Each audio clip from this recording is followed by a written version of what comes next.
Welcome to Subtle Propaganda. I'm Drew, coming to you live from the volcano that will one day destroy us all. Joining me is Three Circles Mike, who has no idea what a Venn diagram is, Integrity Joe, who's late in light, and Rob. We will be talking about pop culture, world news, politics, military culture, fight videos, and the general state of the union. Are we charlatans? I don't know. You decide. Oh, and remember, like, subscribe, and share this podcast with your friends, and don't forget to tell us how wrong we were in the comments. Hey everybody, what's going on? We're back. We're live. What's up, fellas? We're Another live. Friday. Yeah, dude. So, man, right into it, dude. We did you guys hear about California's huge population decline? First time, I think ever. They're losing. Turns out Joe Rogan's not the only person that left. They're losing everybody, dude. So you're saying there's numbers behind it now, because we've been talking about it for a while, right? With That's people going to right. California, Arizona, and Texas.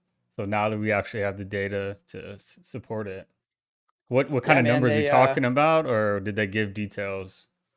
No, yeah, they gave details. They lost about 182,000 people last year. So like, because obviously they're counting the numbers now. So this is kind of from last year's census. And basically, they've had a population growth streak since 1850, like on the heels of the gold rush. So Damn. and then especially after World War II, but it's been kind of slowing down a bit. Like the growth is still there, but it was, much more, slow than it had been prior. And yeah, so they just recorded their first ever fall. And in typical dickless fashion, our favorite Gavin Newsom blamed it on California's prices. He says it's just too expensive to live here. It's not. It couldn't be anything else. It couldn't be anything else. There's no authoritarian policies. The great weather just couldn't keep them. It's totally just because it's just too expensive. So Well, gee, that was gee, his that was Gavin, his thing. why is it so expensive in California? How about that? Yeah, I was about to Yeah, say, isn't that a whole other problem too? If you're blaming the prices and you're in charge, like, it's kind of weird, It has nothing to do with the bags costing like 30 cents a bag to yeah. use them in California. Nothing to do with that. right? Well, I did have some numbers on on home stuff, and I mean, dude, the average sale price of a single family home in California was just under 800K, which is almost a Oh my 25% God. increase from a year ago. Oof. So it's not that he's lying, right? But I think that many people may be leaving because of the prices, but I think the government hasn't really done a whole bunch to help this situation, So it's kind of to me, it sounded like a cop out, but yeah, I think most people are hemorrhaging out to places like Austin, Texas, to Idaho, to Arizona. They're going and ruining other states. They're putting their California tentacles out. Seriously, Bozeman, man, Montana. yeah, I mean, dude, I hear about this a lot, they will move into this new area and they will like a new city, new state, and they will immediately get on local governments and then start trying to change things. It's fucking wacky, man. It's such a weird Um, thing. Like, you're changing it to the exact thing that you ran away from. And it's like they yeah. don't even realize it. It's such a weird concept. Like, you move somewhere Bro, because they don't have your rules and policies, and then you go to the max effort to create them and expect a different result. Yeah, I mean, have you guys ever been to Austin? I think it's very much like a little California in Texas. it It is Never is. been there. antithetical to what like Texas is to me.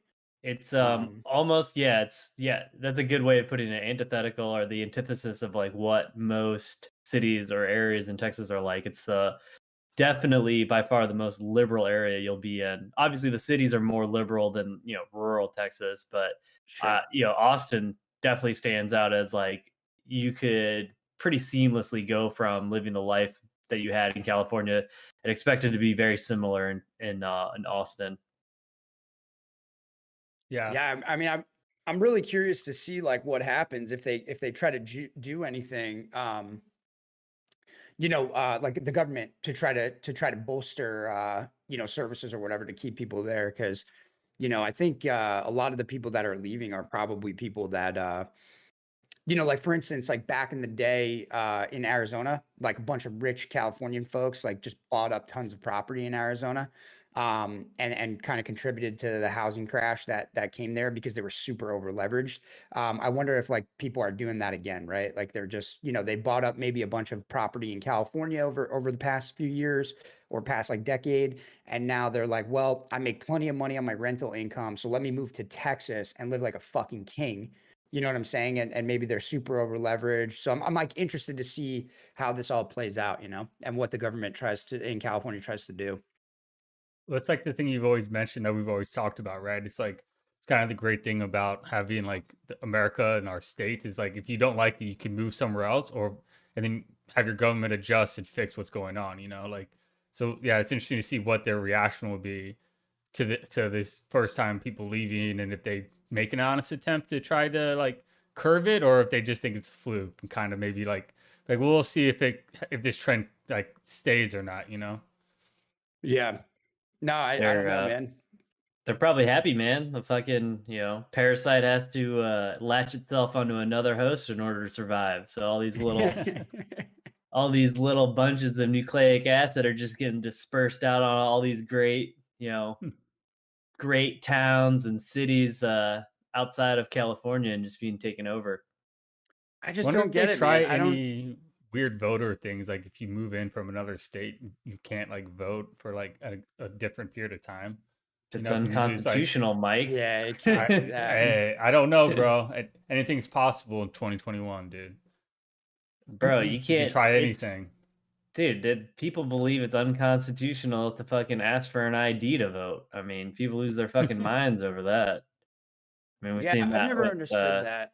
with Florida, and I think what's the new one now that's proposing it? Is it Georgia and Florida are the two big ones right now, Yeah, and but I mean, more on the aren't docket. we? Aren't we not to be cliche, but aren't we moving towards universal COVID passports anyway? Right, What does it? What right. does it matter, right? Like, I mean, I don't really. Like if folks are too poor, or for whatever reason can't get IDs, like what the fuck makes you think they're gonna get COVID passports? I don't know. Well, they're not going to Whatever. travel, so they don't need COVID passports, right? But it's not even about traveling. Like here in New York City, for instance, like it's getting so fucking stupid that they plan to do vaccinated and non-vaccinated seating. Yeah. Like and you have like a passport. Like so, like Have if you they go to a ball game or a hockey game or something. have they started like requiring or like asking for your shot or like card or whatever to make sure like to get into places now? I haven't experienced that, but they definitely trial ran some version of that where you had the passport, the fucking vaccine passport, at Madison Square Garden. So I think they have put on a Ranger game. This was kind of a couple months back. They put on like a Ranger game or whatever, and they did pilot the whole COVID passport thing. Um, I think it's So fucking insane, but I was looking at the HIPAA violation, the HIPAA concern around that, right? When I was like Googling what that means, right? yeah. And because you can't ask someone for their shot card because that's HIPAA, right? So Yeah, it's a you would have medical to do it. record. Yeah, exactly. So you would have to do it like an ID in a way, right? Where like you apply for it and they give you this just blanket card that says you're vaccinated with no personal information on it, right? Well, So this is and one of then those things where, like, when people get afraid, they lose their liberty, right? right, Like, let's go circa 2001, and the development of the TSA, and like now, every time you go to the airport, I know you guys have seen this, and I bitch about the TSA probably every single podcast, but like, you see some little granny walking through the line, just getting molested by some TSA agent, or like a little kid who doesn't really Mhm. get it, and they're just fucking doing weird shit. That like that never existed like when our parents were growing up, um which is really crazy to think about. And so I think once again we're kind of circa 2001, we're going through the whole fear cycle again, where people are ready to surrender their liberty for just a little taste of safety, right? Just please give me a morsel of safety, and they'll give you all their liberty you or know in this case, Please, a little bit the of crumbs freedom sustain to go back me. outside. Yeah, it's like just get it so I can go outside. I just want to go outside, so I'll give up all my liberties just to be able to go outside to a restaurant again. They don't Yep. care. And yeah, like we have in chat here that COVID vaccines are free and that states require IDs and IDs can be free as well.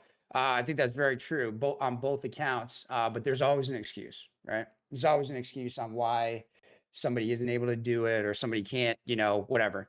But I don't know. I feel like the ID shit is just for COVID is just a little insane. Um, and I hope to never really take part in it. But I feel like personally for my job, I'm gonna end up having to, you know what I mean? I'll have to go to a lot of sporting events and a lot of things like that. So like, I think there's just gonna be no way around it. I'm gonna have to play by the man's rules, you know? Well, and that's Right. like the other thing too, right? Even if you don't like it or don't, agree with it, it's you're still gonna end up doing it because it's like, what are you gonna do? Not participate? It's like if you think or you hate the COVID vaccine, but you want to go, do certain things. It's like, well, couldn't you just get the COVID vaccine so you can go do whatever you want to do and not worry about it anymore? Instead of just being like, I don't want to get it because I don't want to get it, and then bitch about not being able to go do the things you want to do because you don't have the vaccine. Seems like Right. you're Yeah. just confirming your own bias, or not bias, but like you're just going in a circle, right? I mean, I think also like when it comes down, like what you brought up, Mike, with HIPAA, something interesting that I've kind of explored with that. I know some people that are working on kind of a startup idea where they are going to do pooled therapy over an app on your phone. So you can literally just digitally go into a therapy session. And it's completely randomized. You'll be with people from all around the country, with aliases and like you do group like Alcohol Anonymous or Narcotics Anonymous or any of these types of things where like during COVID, there's now this huge demand for that type of stuff that can't happen anymore. Like you can't go to any of those meetings anymore. So I know some folks that are working on something like that. And I think, and obviously, take this with a fucking grain of salt. It's a little bit of survey data, but for the surveys that they've done, like on campus and around campus on people, I think they care less and less about HIPAA related stuff because we've kind of normalized. Not number one, no offense, Drewski. I know you're a big medicine guy. I think medicine has like we're if I could use this as a word, we're medicinizing everything, right? Like we are fucking straight up saying, Medicalization is the word. there you The go, thank actual you. thing. Yeah, like we are saying that, like, if you're, for instance, like, if you have anxiety, right? This is a normal human emotion, right? Like any thinking person, like, think about it. We're fucking primates that can think about the future. Like, we know we're gonna die. We know bad things happen to people, right? It's natural that you would experience anxiety about that. Like, it's normal, right? Now, granted, there's probably there's people out there that have uncontrollable, crushing anxiety that maybe should be medically treated. But like, it seems like nowadays everyone just has these disorders, right? And so we've medicalized all that stuff when it's really just, in my opinion, like a philosophical thing. And then further, now we've normalized it. So I think people are less and less worried about admitting that they have these diagnoses or having people know that because it's a badge of honor now, like Right. Yeah. I look how brave I am to step into the spotlight and bare myself in front of I'm everyone. special. So right. Yeah, I've Um talked to some people at school about that were like social worker and like psychiatry majors, and they're talking about how it's like a badge of honor or like who's got it worse syndrome between people where they're like yeah. they'll like go tit for tat who's got the worst anxiety or what ticks them off the most. So now it becomes a conversation of like you let somebody know so that you can kind of boast about this thing, and then they come back with how they're worse than you, and then you come back with your worst story, and it's just like a dick measuring contest on who's got the worst version of it. And I think it is a product Exactly. of like the normalization and the victimization, how people like to be victims. So if I have something bad about me, then I have an instant excuse to if I mess up or whatever. Well, Yeah. and I think Drewski, go ahead. Sorry, I don't know if you have a point on this. I was going to bring up the CIA tapes when you're done, but we have to Uh, talk about them now. yeah, for sure. I was gonna say, like, it's also like this attention seeking thing that a lot of our culture has, like, because social media has become so prominent. Like, we just share everything with one another, and it's this uh, tied in along with like our generation, and especially the younger generations, of like participation trophies are a thing, and like you're told you can do anything, like it doesn't matter what you do, like you can do whatever you want, you just got to put your mind to it. But I also think it also ties in. Have you guys ever heard of the sick role? Mm-mm. No. No. So it's a sociological, like a functionalist sociological concept that a guy named Talcott Parsons came up with.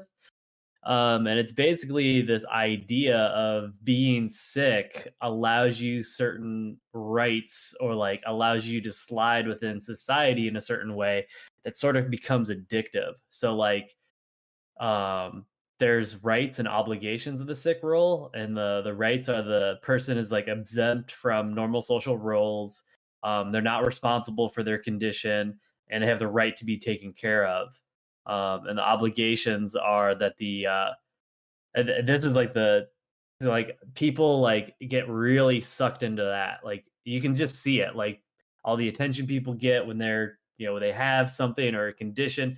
Like you have no idea like how many people like the, I met someone that was volunteering at Yellowstone. They're like, "Oh, you have to excuse me. Like, you have this condition where like it's really difficult for me to learn things that are like new to me." I'm like, "No, that's just life, bro. Like, it's just hard to learn shit the first time you encounter it. Like, it takes you. That's why you have to study. That's why you have to learn. Like, you have to learn like what works. But like, this is not a fucking excuse. Like, get the fuck out of here." But the other side Oh, of the sick God. role is like we don't enforce these obligations, and the obligations of the person should try to get well, and that they should seek technical and competent help and cooperate. They have to cooperate with medical professionals.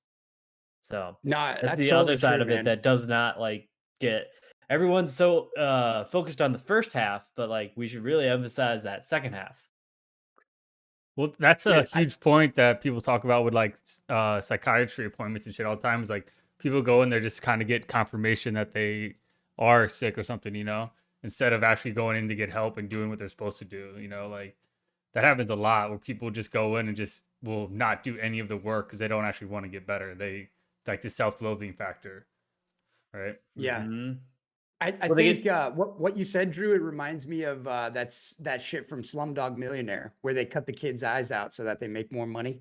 It's like when you're going through society disabled, you do kind of get this effect, right? But like people are naturally, if you're a good person, especially like, you're a good, maybe even a good religious person, right? Like you're gonna obviously take pity on people. You're gonna try to care for folks, donate, give charity. So obviously right. that makes sense, that people would try to exploit that, and maybe even subconsciously, like you're kind of like what you're saying, where they'll recognize these um added benefits from just simply talking about how anxious they are or how hard it is to learn something. Like, yeah, dude, shit is hard to learn.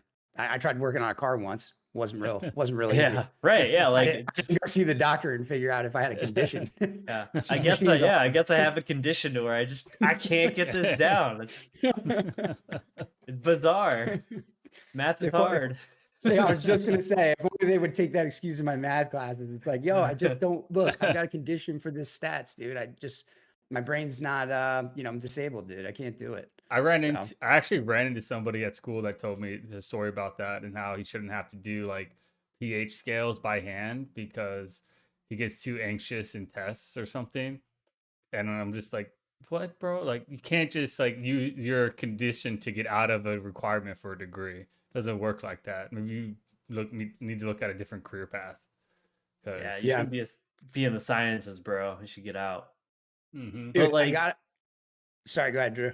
I was just gonna say the caveat to the whole sick roll thing, and that like if you guys ever want to look it up or look into this, or like people that are interested that are listening, is it does fluctuate and has like completely different dynamics depending on social class. Mm, So like typically um people who are from lower social classes are afforded benefits of sick roll. So like, because you're a lower class and you're sick, you're kind of like it's what you were talking about, Rob, like the guy, in Slumdog Millionaire, they're cutting out their eyes because it's like, oh, poor kid on the street with no eyes, like, you feel bad for him. But like, somebody who's higher, affluent, high class, like, you don't get sick days. Like you better get back in there and start working. Like yeah, Right. get back to work, or like you're sick, like no, like that's not how we do it. Get that shit fixed and like get back to work immediately. Like so. No, yeah, totally. I don't know, man. I think the whole thing's it's super strange to me, but it reminded me about the CIA videos. We got to talk about those, dude. With the recruitment ads, we got to Oh talk my The about those real God. quick. horrible fucking like That could a and the government make a worse fucking ad ever? Like Super those and the cringe. tweet the Navy had were fucking all time like hits. Dude, it's getting to the point now where just like I don't really understand what's going on. So for everybody that's listening that hasn't seen this stuff, if you just go on YouTube and you look up CIA woke recruiting ad, you will see that the CIA has recent, and this is when I say CIA, I am talking, in fact, talking about the Central Intelligence Agency. The spooky folks behind the scene that do all types of weird shit and have a black budget authorized by Congress. They are producing woke recruitment ads where one that has garnered like a significant amount of attention. A Latina woman is describing how she was first generation college student, cisgendered, female, intersectional feminist, diagnosed with an anxiety disorder. And but her role at the CIA is not a check in the box. Her words. Those are all her words, not mine. Those are pretty much direct quotes. You got to check it out, man. We're living in weird fucking times, and it's just weird to me that they would choose like a Latin person to do this, considering what the CIA did with the Contras in Latin America in the 80s.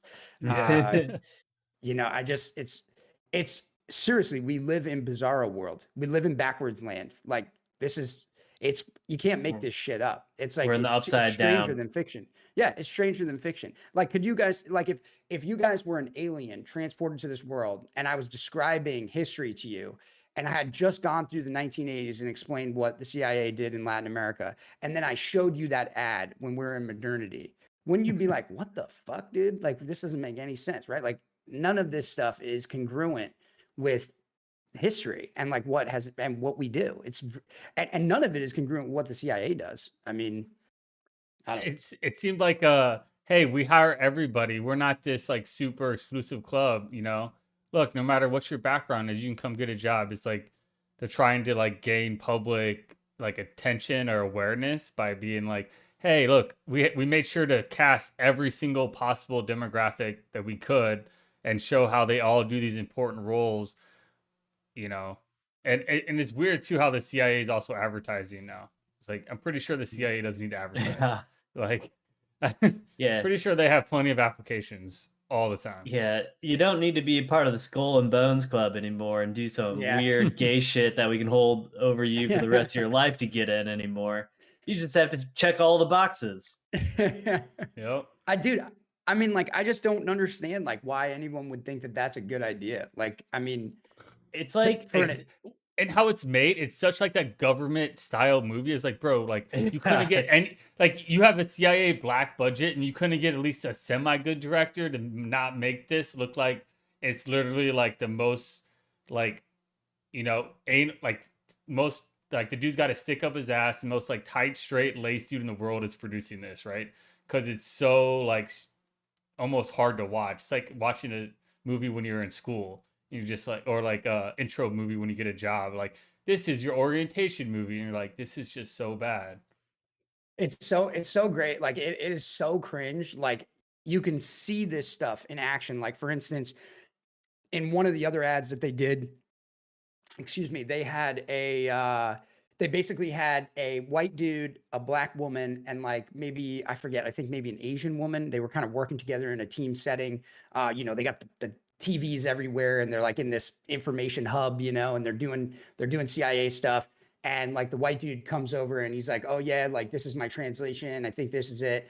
And this black woman who's reading it and is like his superior, like snubs him, and it's so obvious because it's like what you're saying, Mike, where it's like, it's one of these like kind of like those training videos you get at work about diversity and stuff and like Mhm. and violations at work. It's like so obviously scripted and so poorly acted out that I mean, it's just so patently obvious that like they're trying to put these these minority folks and women in positions of power above what would be typically considered like the white man in charge, right? It's just, it's I so look at fucking cringe, I man. look at it as like they had these. They're like, hey, somebody came to them with this list. It's like, hey, I want you guys to make an advertisement. And it's got to have these like 8 bullet points, and they took it like a paper where they just made like a paragraph for each bullet point, and they hit it in the video instead of having like good transitions or like you had to like comprehend and understand the points and like have like a nuance to it. It was like no, it's just like straight like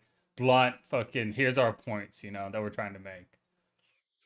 It's exactly how I would try to tell somebody how to take down a spy organization like the CIA. This is how you take them down. You get them so worried about trying to check all of these things or like make sure that they're woke enough to operate that they're basically combat ineffective or so ineffective because they're so worried about so much other stuff. But Do you think they did it because their numbers are down, or you think they did it as like somebody was like, "Hey, you guys need to have more of a like social president, like change the population's outlook on you or something?" Or do you think it is an honest like they need more people yeah, to somebody recruit? pulled up an Excel spreadsheet and saw that the CIA composed of 99.9% white men and was Yeah. like, "That you need to fix that yesterday." Yeah, I think that this is happening across the like I don't know if you've seen like DOD picks by Biden, who are like Yeah. transgender and stuff. This is all part of the initiatives. And I think you're getting, under the Trump administration, we can criticize Trump as much as we like, but he certainly was not, although he couldn't keep a fucking person in their office or seat for like longer than a week. He definitely did not play into the woke bullshit at all. And I think that this administration is like, I mean, dude, imagine it. Imagine that cretin of a human being, Kamala Harris, pushing top down. What do you think her agenda is? You know what I mean? Like her agenda is going to be to absolutely neutralize any idea the public might have that the government is skewed one way, right? Like government employees, that is. And so, yeah, I think that probably every organization out there, lettered agency, military organization, whatever it may be, every one of them are under the thumb right now. I think they're all feeling the pressure that they need to put these campaigns on, and that's why, like Drew brought up, the Navy is advertised. I mean, dude, you know, uh, on the, how like the fucking the folks that run the military like branches, Sergeant Major of the Marine Corps or whatever, they have like a reading list on the Navy's. They're putting Ibram Kendi's fucking book on the reading list for kids in the Navy. It's like, dude, like if you're a 19, 18-year-old service member just coming out of boot camp, like what the fuck do you need to read that book for? How is that how is that increase in lethality or making you a better citizen? Like that is just a bunch of bullshit from a fucking dude who none of that is empirical. None of that's proven, right? Like most of the time when you look at these reading lists for anybody who hasn't served in the military or like, who isn't familiar with these things, most of the time when you read those reading lists, they're about doctrine, right? They're about warfare doctrine, like how to conduct warfare, in different spaces. Like for the Marine Corps, for instance, there's a lot of amphibious doctrine, or they're about, historical events that give you pride and esprit de corps and make you, excited to be a service member in that branch of the military. So for instance, like in the Marine Corps, you'll see a lot of stuff from Iwo Jima or a lot of like historical documentation or accounts, personal accounts of folks who survived those landings or things like that, right? So it's really, in my opinion, after 10 years of it, when I would check these reading lists, it really that's what it was. It was warfare doctrine or it was esprit de corps, right? How can we Hmm. increase the pride of our service Mhm. members? And to have something like Ibram Kendi on the fucking Navy's reading list, like what are you laying in your rack before you go work in the engine room reading about fucking race hustling? Like what? It's just what is that? How is that helpful to anybody? It's really crazy, dude. Nothing gets the blood pumping like Ibram Candy. Yeah, right. Like, of course, that's going to motivate our future generation of warfighters. That's going to secure the American, posterity from now until forever.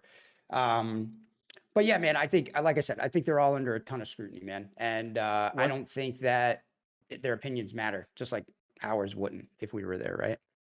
one of the things that I was gonna say when you're talking about how like kind of going that full woke with like electing everybody. It's also an easy like, hey, we're doing like Trump was delaying all these people's promotions, because he's a white supremacist racist, right?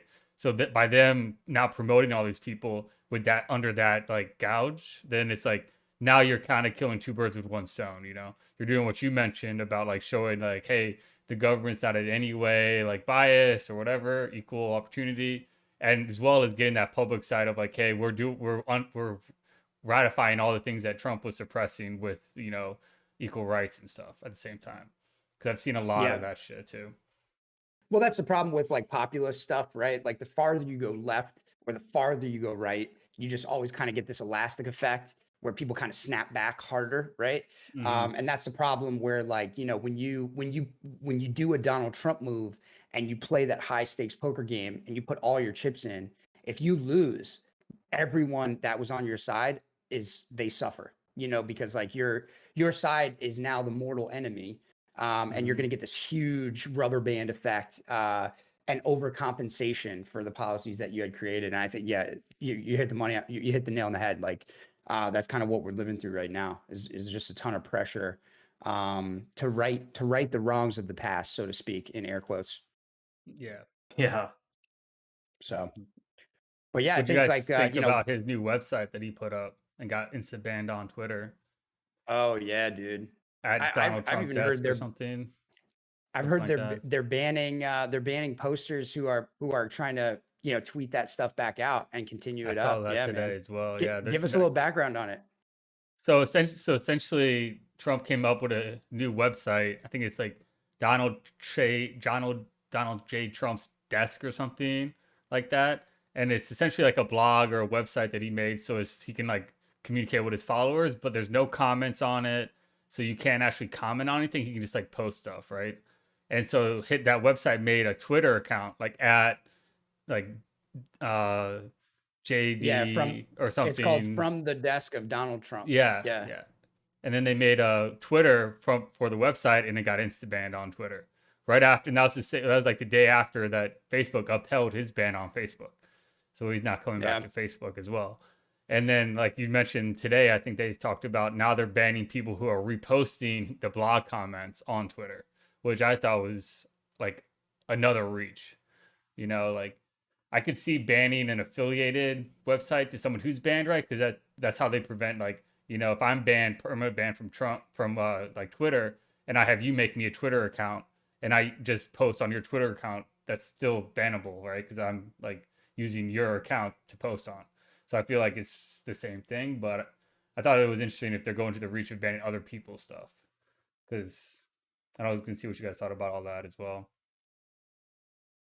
Yeah, man. I mean, I think it's part of the larger conversation that we've tried to kind of talk a little bit about on the podcast before. It's hard to though, because these issues are like very far reaching, but it's this whole, do businesses have the right, do private entities have the right to run their businesses the same way?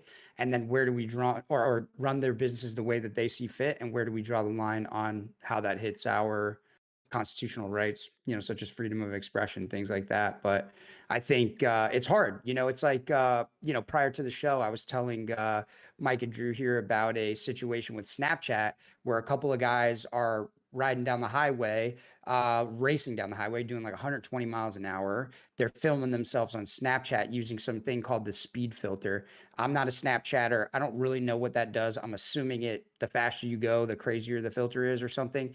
And they crashed and they died. And their parents are now fighting in federal appeals court to be able to sue Snapchat. And so it kind of begs the question that if these folks are going to be granted the right to sue Snapchat for their indirect involvement in the death of these kids, it's like, what kind of culpability will Twitter have if they give a platform to people who have crazy ideas that might lead to deaths, right? So I think there's a really strong argument on both sides, and it's fucking tough to tease out, man. It really is. It's hard. Well, it's especially because in the Trump example, like he's so like bipartisan and so like diversive that it's like it's hard to really tell, like, is he getting banned for legitimate like TOS stuff, or is he getting banned because left hates him and Silicon Valley hates him, so they're banning him from social media? Or is it actually like, hey, they're like actually no shit, would have banned him no matter who he was for that same exact reason? Like, because if they, like, let's say they would organize something that turned out to be catastrophic, then they would absolutely be liable because it wouldn't have been possible without them. So that is definitely a huge factor in it. Well, I think there are disparities everywhere we look, right? Like we had a black officer that shot a white woman who was breaching the Capitol, killed her.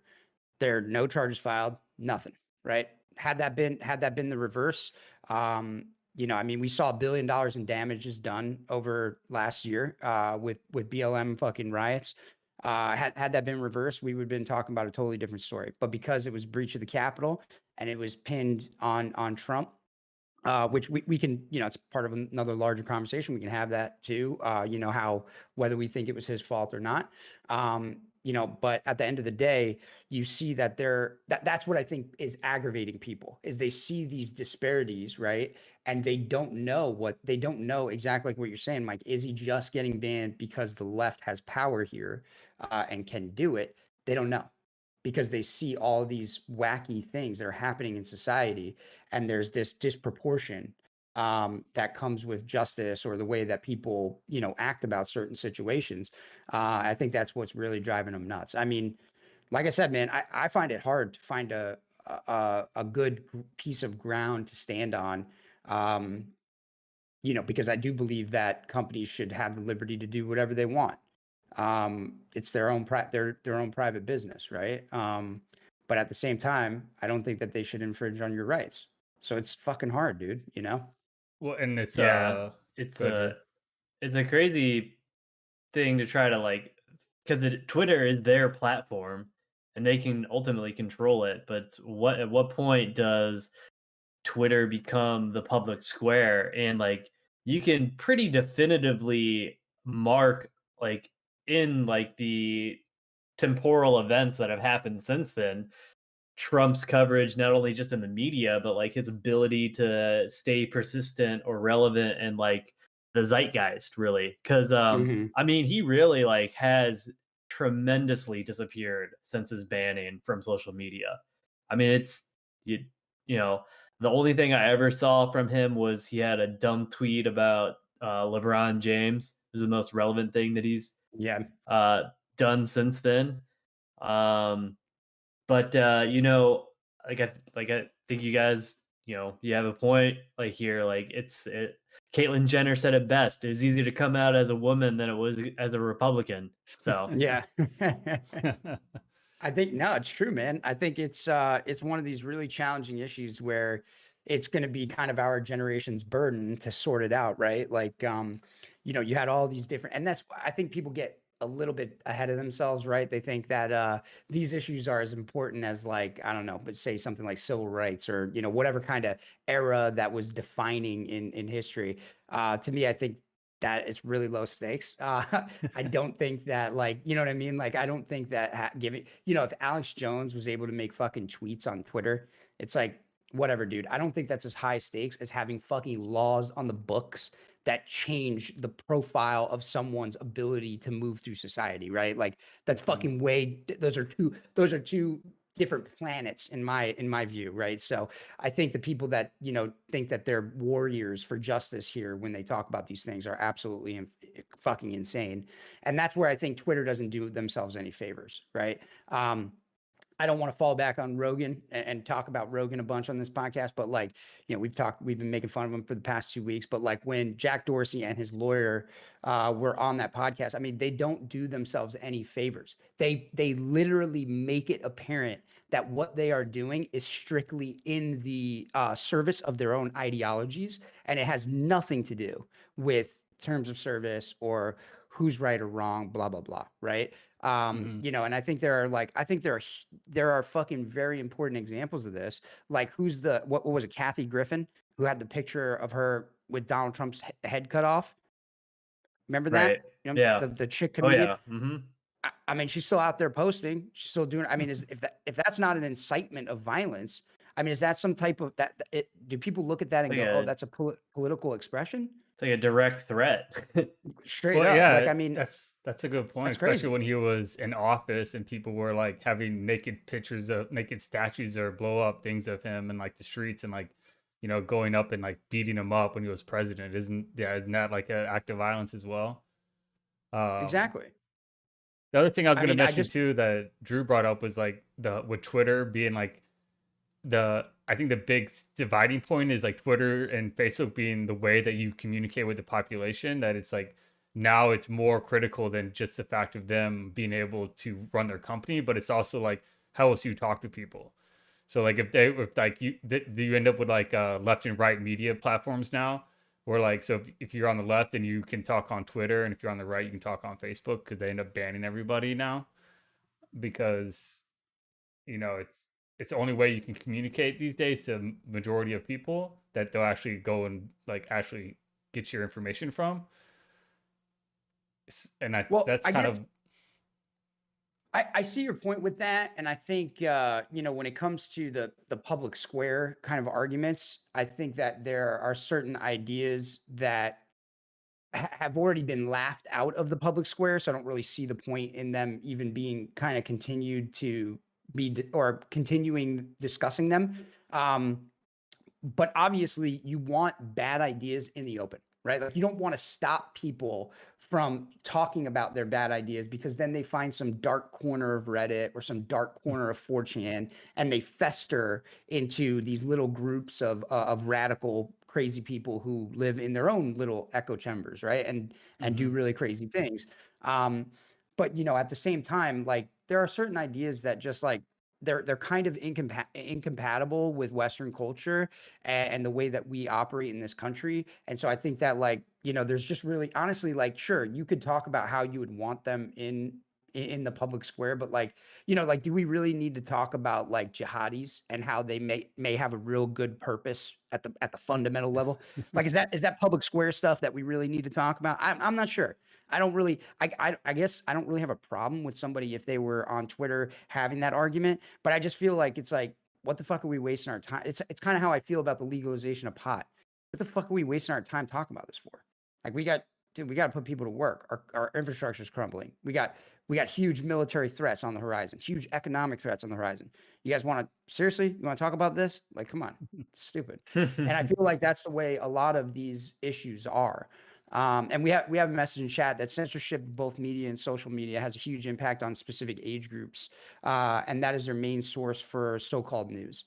I think that's totally true for our generation. I think people live on the whole 200 or 250 characters or less, news bites. I won't lie, I find it somewhat efficient to kind of, it's like Mark Twain said, right? I believe it's Mark Twain. When I don't have time to write a long letter, or I'm sorry, when I don't have time to write a short letter, I write a long one. And basically, what he means by that is go ahead and try to sum your ideas up in 250 characters. It's real fucking hard, dude. It's real hard to be concise and really express a pertinent opinion in 250 characters. And so when I find people that do it well, I think it's pretty legit. Yeah, that's why the Trump tweets are great. They were like stream of conscious, like 250 characters that didn't make any sense, like barely had syntax. Yeah. I mean, I don't know, man. I mean, so what do you guys think should happen? You think that like social media and media censorship should like what do you think, like how do you even address it? You guys got any ideas on it? I mean, I've thought about it, but I don't think my ideas are worth much. Yeah, I don't know. It's a hard thing to try to figure out. I think what's eventually going to happen is that the media companies or social media companies are going to back themselves in a corner, to where they're going to either end up becoming a utility, or like the government's going to create some type of regulation on them, just because of the amount of communication that takes place on their platforms. Right. Um, and like, if Trump would have won re-election, we might have seen that either expedited or accelerated. Whereas, for Biden, I don't think it's, too crazy of a thing to say that the media is definitely on his side, where that's, something he doesn't really have to worry about. And it's not really an issue or an initiative for him. No, absolutely. I think every article that I've read, in mainstream media has been in the headline is it is a support of Biden and a refutation of everything that Trump did prior, right? That's pretty Right. much every headline that I read. Like the India travel ban's like a perfect example of it. Like the hypocrisy of the India travel ban, Yeah, because their COVID numbers are so high right now that all travel from India has been suspended, and you know people lost their fucking minds when Trump suspended a lot of Muslim countries from traveling here because of terrorism threats. So yeah, I think when it comes to stuff like that, it's like I guess my thoughts on it are, when it comes to tech censorship and stuff like that is if you have a policy, right, like Twitter, if they have a policy, they have to enforce it equally and they have to enforce it across all spectrums, right? So you can't just cherry pick this and say, like I said, like the Kathy Griffin example or the jihadi example where like ISIS videos were perfectly fine to share on Twitter. I guess some kind of statement of whatever, I don't know, some weird fucking thing that they allow you to do. Because I think that it also ties largely into like stuff we've talked about on the podcast before, like the 50 Cent party. And like how basically the Chinese government will employ people to conduct misinformation campaigns on things like Twitter, right? Like you have to enforce this stuff, man. You know what I mean? Like if you're worried about the threats to American democracy, I don't think that Donald Trump's tweets are the main threat. I think that like maybe the 50 Cent party out of China is a pretty important threat where literally you have thousands, maybe tens of thousands of people every day that are leaking propaganda into our news sources, I mean, I don't know. Yeah, especially when it comes to the election stuff and everything. It's such an easy way to infiltrate everybody who depends on social media for their news. Like, why not just push it through there, right? So, Yeah, I also we got another chat regarding social media censorship and the Hunter Biden saga. I don't want to say that I am excited about the fact that they censor a lot of this stuff about Hunter Biden, but in my opinion, personally, I don't know how you guys feel. I'm curious. I personally am not like super into the whole Hunter Biden thing. Like, if we can find crony capitalism there, where like where he was set up with this job, which I believe happened, right? So if that's a censorship we're talking about, then I'm fine with investigating that because you shouldn't be able to be in a position of power and give your kid some fucking gas job in fucking Ukraine when he doesn't know shit about shit. He's just some lawyer, right? He doesn't have any experience in that field, no connect, like, you know what I mean? He just randomly has this gazillion-dollar a year job. Um, as far as his personal behavior being a reflection on Joe Biden and his candidacy for president and now his presidency, I'm kind of less interested. I'm not sure how you guys feel about that, but like I just don't think like the fact that like maybe you have a dickhead for a son who has drug problems should necessarily be a reflection on, like I don't like, for instance, if someone has a drug problem, I don't look at their dad or their mom and go, you pieces of shit. How'd your kid end up on drugs? Like I just feel like that's kind of a weird thing, because we all have autonomy, right? And like, it wasn't my mom's fault when I got behind the wheel and drove drunk, or when you know what I mean? Like it's my fucking fault. Like I'm an autonomous adult that did stupid shit, or something like that is kind of my narrative. it's low hanging fruit for people that just want an excuse to attack people by, right? Like, because like, yeah, it would be a problem if he was like trying to appoint his son to do things, right? Like in Right. his That's abuse of administration power, or right? business. Yeah, exactly. Like, yeah, then it's a problem. But his son's a fuck up. Like, he got kicked out of, literally got kicked out of Navy with drug charges and still didn't get dishonorable discharge. It's like, what do you expect was going to happen to him? It's like he's just going to do whatever, and then kind of it's just going to get washed away because it doesn't really matter. Like, it's low hanging fruit that people use to attack Biden on that doesn't really have any merit. Right. Yeah. I yeah. mean, I don't know. What's your thought, Drew? Oh man, I love getting updates on just how much of a garbage human being Hunter is on a weekly basis. But yeah, I mean, it's like that's I guess my Kardashians, if you will. Like I'm always down to see some horrible pictures of Biden doing God knows what with a fucking crack pipe, or like bragging about how much fucking Parmesan cheese he snorted or smoked. But yeah, ultimately, like unless you can like definitively tie him to Burisma and try to like nail him down on any of that shit, like he's just, you know what he is? He is the um Republican equivalent of Stormy Daniels. Right. There you go. Yeah, no, that's a great That's no, that's a all great he idea. is. It's So also, if you get surprised by any of this behavior from like high class, like especially people that are connected, like you're kind of just kidding yourself. It's the same thing when you see sex scandals or like underage sex scandals with politicians, or like you're not even surprised about it. So why would you be surprised about somebody's son who's been in politics for 70 years is a major fuck up that just gets away with all kinds of shit? It's like, well, what do you expect of it, you know? Are you really surprised? Because that's not that uncommon, you know? Like, Well, and that's I guess that I think that's a good point, and what it would bring me, not to change gears like super hard, but what it would bring me to is kind of the larger conversation that I think should exist around Hunter Biden, which is really specific to our politicians and how much we allow them to get away with. For instance, like I don't know if you remember the whole scandal where people were being briefed on like the fact that I don't remember the exact scenario. So guys, please have mercy on me here. But they were being briefed on some stocks that were about to get completely and utterly fucked because of COVID. And these politicians walked out of the room and sold out their entire stocks, right? Now, mhm. on one hand, that is a completely rational thing to do. What are you going to do? Hold on to a sinking ship, right? Like you don't want to sink with the ship. On the other hand, there has to be some level of responsibility that comes with your position, your title, your isn't authority, that like your power. insider training? Like if insider trading, like if you work for the company and you just went and sold your stocks, did you get in a classified briefing about a company? Like I feel like that fall under the same spectrum of like once you become a politician, your ability to invest should be limited, because the same thing happened with I forgot the politicians, but as soon as Biden came into office, a bunch of people invested into like electric vehicles and all that stuff because they knew that Biden was going to like cut pipelines down and push that agenda. I So don't want to quote Training Day, but I'm gonna. It's not what you know, it's what you can prove. And that's the problem, is that it's what you can prove, dude.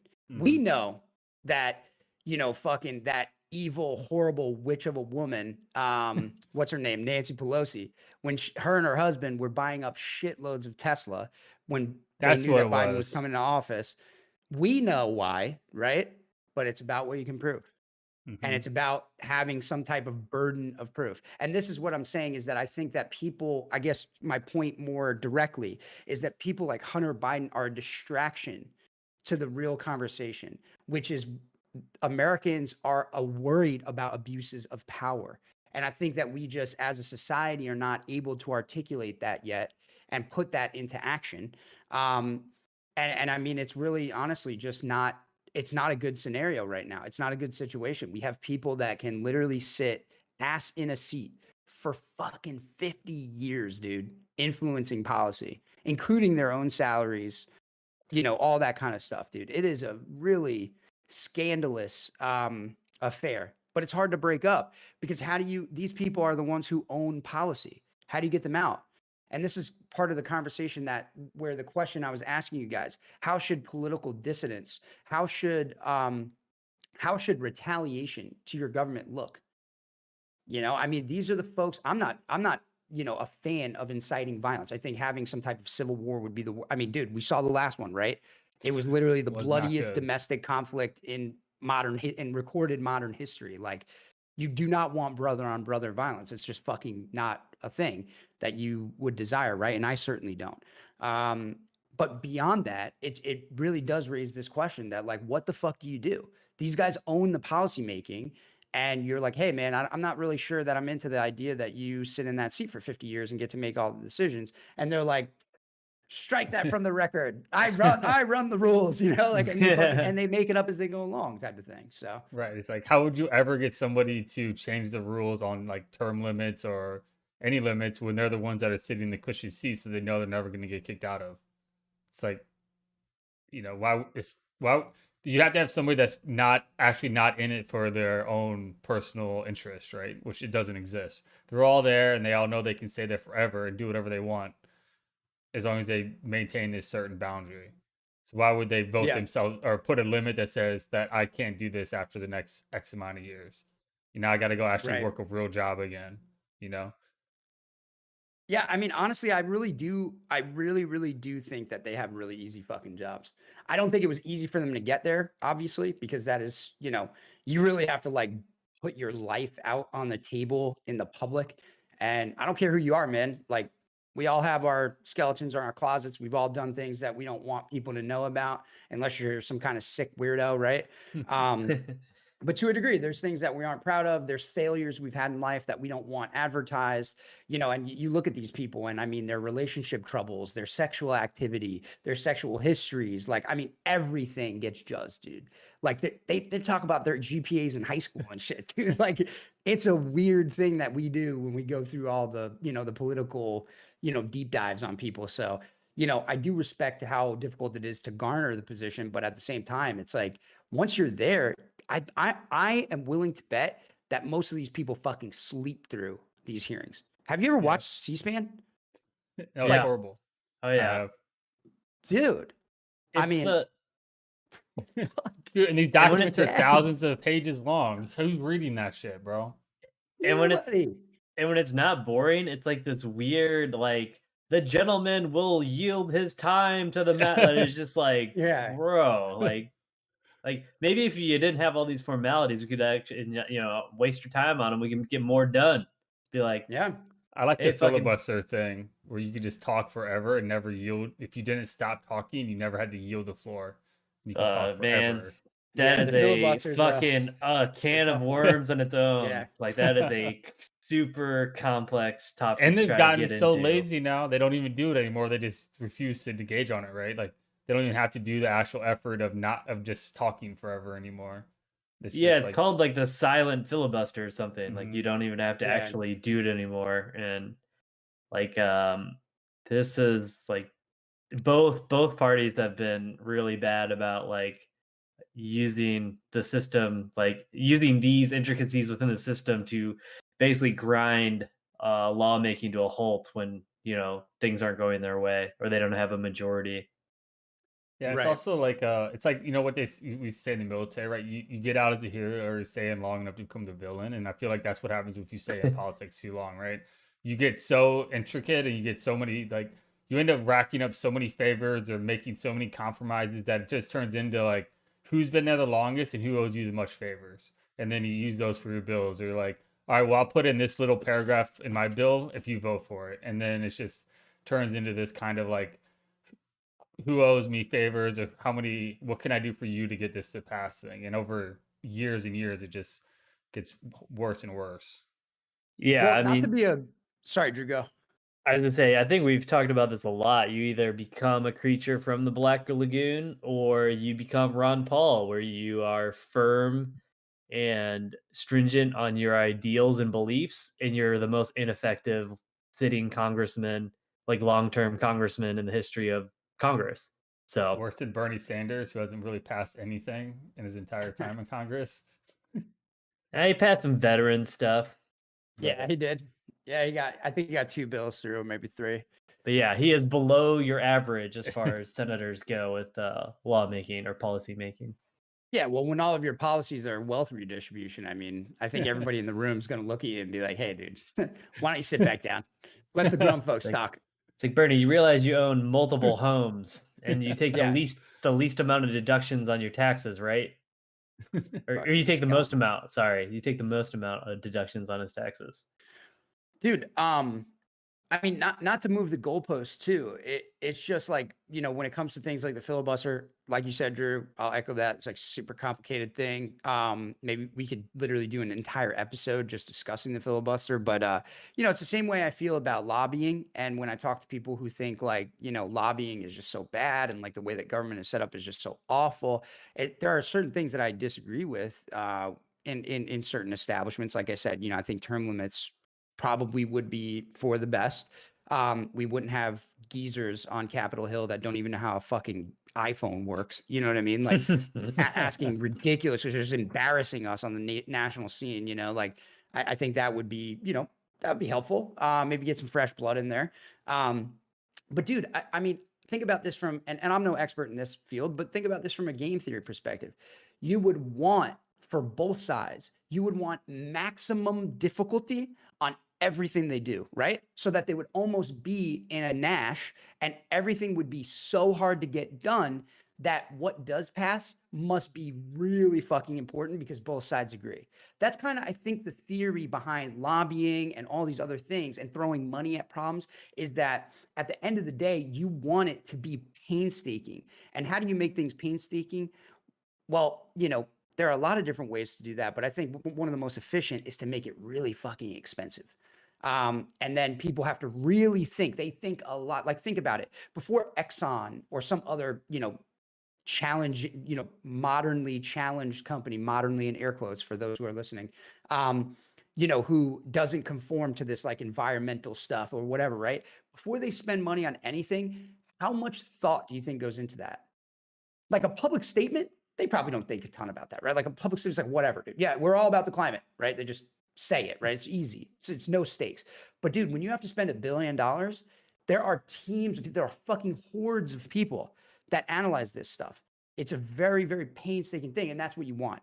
And that's why I think things like lobbying and how much money goes into stuff like that helps to try to create that Nash where government gridlock is actually, in my opinion, somewhat efficient, if that makes sense to you guys at all. Because it keeps us from being, imagine it the other way. Imagine it was so easy to pass policy. We would literally be swinging from left to right every election, and it would just be like, I passed this crazy bill, and then 4 years later, I passed this crazy, and we would literally be living in hell. You know what I mean? Like our lives would be Right. completely unstable. Yeah, Yeah. I would only thing I would say to that, it's like that's like a works in theory, but how well does it work in practice argument is like, especially when you get people working on emotions or just like, I hate you, so no matter what you say, because you're on the other side, I'm not gonna go with, right? If you have those types, or you have the like, if it's a lobbyist throwing money at the problems instead of it being throwing money at expensive problems because you really have to convince somebody, versus they're gonna vote whichever way depending on who throws the most money at them, is the only thing I could see that I would say like would be like an issue with that, right? I I'll let Drew speak, but I would push back on that a little bit for sure. Yeah, I don't necessarily agree on that either because like if that's the way that it worked, you would see like things change a lot quicker, more easily. And like the thing is like that's scary is that the things that do change, like the only things that like significantly change the way that we like live in our world today are the things that are bipartisan, like you have bipartisan agreement. Like every single time that the Patriot Act expires and they have to renew it, it passes with sweeping bipartisanship every time. And you have dudes that have made entire careers being like, this is an outrage. How dare you? Um, and like Bernie Sanders, for example, railed against it from the very beginning, was outspoken in the war, didn't even fucking show up on the vote when the renewal for the Patriot Act took place. Didn't even show up. Like, I'm not gonna Yeah, even vote. Like, not even gonna be like part of the resistance or anything like that. And I think a lot of this whole playing on emotion stuff is to get like what Rob's saying is it's to distract us. It's to take us away from what's really going on. And the policies that do pass with sweeping bipartisanship, like I'm pretty sure like the Affordable Care Act had to have some bipartisanship agreement in order to pass. exactly. Mhm. No, So yeah. um Yeah, you took the words right out of my mouth. I wasn't going to use the Patriot Act, but I was going to use like continuing war efforts across the entire world. yeah, I mean that's another one too. Easy. Yeah. Like Like this stuff always is in. all, yeah, every single one of them will vote to send your fucking kids to die somewhere. All of them, every single one of them. Right. But They're still both, be they're both. anti-war and campaigns. Oh, well, yeah, well, that's easy, like I said, because making statements is no stakes, right? And this is Right. what people, this is why I'm saying, like, why I'm a fan of lobbying is because it's a fucking, it's a to live, type of thing where you have to have fucking skin in the game. You have to have skin in the game. And how else do you have skin in the game when you have power at stake? What do you, Right. what do you hold over these people's heads? Right. And You like know? And an important thing to also remember or try to like consider, it's hard. But I was talking to both Rob and Mike about this last week. There's a book that recently came to my attention written by Michael Lewis. It's called Mhm. Losers. It's about the 1996 reelection campaign of Bill Clinton. And he mostly in this book follows the Dole campaign, the Bob Dole campaign. Um, and like one of the things that is super persistent throughout the entire book that both sides were talking about was, one, the country's never been more divided. We have never been more divided than we are divided right now. Two, border security was a huge issue at the time. Like everyone was talking about border control, illegal immigration. There was a wall in California and Mexico called the Buchanan Wall, which was, I believe, authorized underneath the Clinton administration. And the other thing was morals are eroding. The morals that drive society have started to erode, and we need to do something to fix that. So, like, it's just very important to like remember that this shit is just like much as we think it's gotten worse, or like we think it's really bad, or it's personal to us. Like, dude, it's a consistent thing that I think has been going on historically for a long time to distract people. So, Yeah, Yeah. I thought when you first brought that book up, I thought it was super interesting. I mean, I have a lot to say about a lot of that stuff, but I mean, I definitely think what separates our generation right now from previous ones, and at risk of sounding like a boomer here, is definitely the moral decay. We're not just listening to rock and roll music. Like your daughters are going to go on OnlyFans when they're in college and show their butthole to the world. Like that's not rock and roll, right? Like it's a little different. So like I think we're definitely in a situation where we have some serious moral fiber problems in the US that are radically different than previous generations. I mean, like can you like do you guys think, like, question for you guys, like, do you guys think proportionally that there's ever been a challenge that is similar to something like that? Like I'm using rock and roll as an example. Like, do you think that there was some time in US history where we just completely went off the moral compass? Um, and I guess there are many examples that we could cite, um, with respect to, say, like, I don't know, like internment camps for Japanese or something like that, right? Like there are many different things like that we could talk about. I guess I'm kind of more like talking social problems, social ills here. Um, I can't. I've thought about it a lot, and I can't think of anything. Um, I'm not sure. yeah, I mean, I don't know if this is an exact equivalent. Like, would prohibition be one?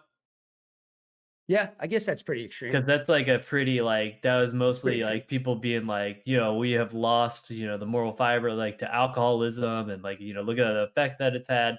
And it was just, this reactionary like ban all alcohol. And, I mean, we're still dealing with the reverberations, repercussions of that decision to this day. Yeah.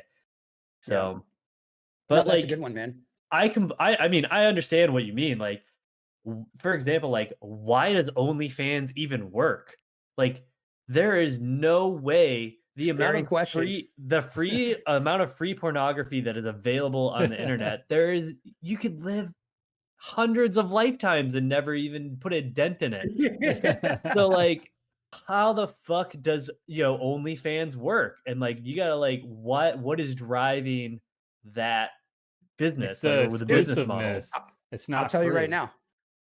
No, I'll tell you right now. I got the answer, dude. We're going and sorry for everybody out there who may be, Japanese American or a Japanese fella or woman that's listening to this podcast. I don't know how many Japanese listeners we have. We're going the way of the Japanese, dude. We're going love pillows. We're going the way of the Japanese. And this is all Vending about machine it. sex dolls. Straight up, we're going the way of the Japanese. It's about personalized experience. That's what it is. That's what it is. I have never spoken to a girl in a bar, so I go on OnlyFans, and this girl will talk to me and then get naked. Like, holy fucking shit, right? Like, we're going the way of the Japanese for sure, dude. It's also like seeing Oh, something that is really personal and intimate, like on somebody that you have this weird connection with as well. Or Right. it's also like, the taboo, like, oh, I'm not supposed to be seeing this, but like if I pay a fee, I can. And then you just like build this weird relationship with the exchange of that. So, but yeah, I Yeah. mean, it's something to think Yeah. about. Like, how can OnlyFans even exist? Like like porn stars, like they are the best at being naked. Like they do it professionally. So like, how are they getting out like destroyed by people on OnlyFans? Like they have all the production set up, they have the professional cameras, the lighting, all that shit, and they're being crushed by OnlyFans. Dude, I'm telling you, man, there are a lot of this whole like simping and like this slang of basically just men who have no ability to interact with the opposite sex. They're just undesirable mates, essentially. Dude, it's a real thing, man. I think it's a real thing, and I think that's OnlyFans is pure evidence of that. Um, so we got a OnlyFans is lot of like basement dwellers. it's like a catered fetish thing versus like a Pornhub or like porn star thing is like it's just like it feels like it's probably like more general, right? And it's free. But like these people that are using like OnlyFans like the fact that like it's exclusive and it's like that personal experience that they're paying for. I feel like it's like because it's like almost like the new evolution of when porn used to you have to like pay for like the website and have it on like your credit card statement. It's like OnlyFans is like the new evolution of it. So you get the most extreme type of people moving to that platform, right? Because that's the only people that would like go there and pay for it when like there's a million free websites on the internet, right? Well, if anybody wants to if anybody wants me to start an OnlyFans, drop a comment. I'll spin one up. We'll make it happen, dude. I don't want to miss out on the alpha on this. I want to try to get in at the bottom floor. Start Right. We selling already missed bathwater. we already like missed the Bitcoin, Twitch baby. hype, so we wouldn't have gone Yeah, in the it's like military. Bitcoin. I'm buying early, dude. Buying early.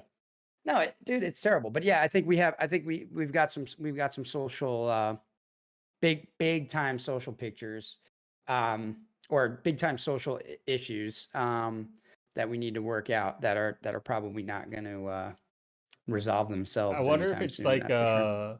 it's like the technology age from like the last like 20 years is finally catching up to like a societal shift now. Like we're finally getting to that point where we have so much technology, so much communication that it's hit this threshold that now we're going through like a societal shift with technology. Like we're going through all these like finally avenues of like what do we do because it's so integrated, it's so important, it's so like into our daily life where before it was more of like a tool. Now it's a necessity for almost most people. I guess my opinion on that is that like whenever I have this conversation and people blame it on the technology, not putting words in your mouth, Mike. I'm not Right. saying you were Yeah, mine blaming was on the more of like tech. a question or something, like an observation. Yeah, I think it's less a tech issue and more of a human issue for sure. Like 100% to me. The tech doesn't own us. You might get addicted to it. You may struggle with it, you may have problems with it, it might cause you problems. But generally speaking, you were susceptible to those problems. And we've all met these people, right? Like I don't know. I've met tons of people who their whole lives are just about being better than they were yesterday. And that's all they focus on. They're not susceptible to any of that shit, and that's a human thing. It's not a technology thing, right? So I don't know, man. I think it's definitely a human element that throws us off for sure. I think we got a lot of sick folks.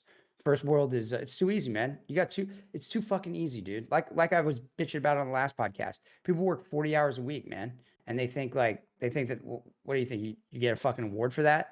Wait till you fucking have two kids. You're working fucking a full-time job, you got real shit going on. Like, I mean, dude, 40 hours a I week think ain't shit. Life happens every hour of the week. Like you should be working all the time, like constantly being better, constantly improving. I don't know. Just my take. I just that made me think of the dirt cookies in Haiti that you send Yeah, I early in the mean, week. Mosquito poor dirt cookies. burgers. Mosquito burgers, they're bad too, dude. You don't want any of those. No. No good. But yeah, I mean, I don't know. Like I said, dude, I think totally it's all human element shit. It's the same way that like I have the argument about like pot legalization, right? And when we've talked about on this podcast before, like I've said a million times, I think it's a waste of time. But I think the reason why people are softening up to it and coming around to it is like if you think about the differences between pot and alcohol, right? Like people are always like, well, alcohol is way more dangerous. It's way more deadly. It's worse for you, right? I tend not to buy into that argument because typically people, especially like in the United States, they don't drink to excess where they're gonna fucking die, right? Like typically, like how do your folks drink? Like when we were in our 20s, we might have did some stupid shit with alcohol, right? But everybody does that. In a first world nation, everybody does that. But like, how do your parents drink? Do they crack a bottle of wine or pour themselves a glass of whiskey and just relax? It's not all about being completely fucked up. When you smoke pot, you're literally only getting a mind altering effect, a completely mind altering effect. That doesn't necessarily always happen for the vast majority of people that drink alcohol. So I think they're two totally different things. Maybe you guys will disagree with that, but I think people are softening up to that because they have loosened their social mores and they're really open to the idea that, oh yeah, well, there is no difference between cracking a bottle of wine, having a glass of wine, and then going for complete mind alteration. There's no difference between those two things, and that's a social ill to me that we've kind of developed.